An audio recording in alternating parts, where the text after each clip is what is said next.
নমস্কাৰ বন্ধু বান্ধৱীসকল, অন্য এটা নতুন ভিডিঅ'ৰে আপোনালোক সকলোকে আমাৰ চেনেলটোলৈ স্বাগতম জনাইছোঁ। যিসকলে আমাৰ চেনেলটো পোনপ্ৰথমবাৰৰ বাবে চাইছে তেওঁলোকে চেনেলটো প্লিজ ছাবস্ক্ৰাইব কৰি ল'ব।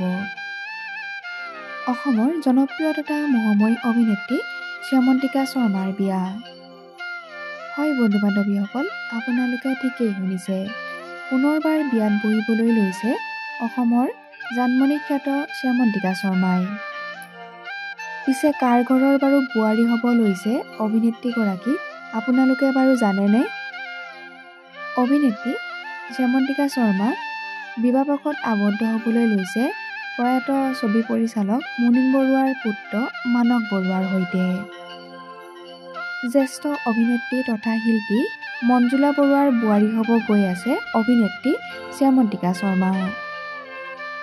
আপোনালোকে বাৰু অভিনেত্ৰীগৰাকীৰ বিয়াৰ খবৰটো পাই কেনে পাইছে কমেণ্ট বক্সত কমেণ্ট কৰি জনাবচোন। লগতে যিসকলে অভিনেত্ৰীগৰাকীক ভাল পায় তেওঁলোকে প্লিজ এটা লাইক কৰি দিব। ইতিমধ্যে অভিনেত্ৰী শ্যামন্তিকা শৰ্মাৰ মেহেন্দী পৰ্ব অনুষ্ঠান আৰম্ভ হ'ল। মেহেন্দীৰ দিনা দেখিবলৈ পোৱা গ'ল অভিনেত্ৰী জেৰিফা ৱাহিদকে ধৰি আন বহু অভিনেতা অভিনেত্ৰীক।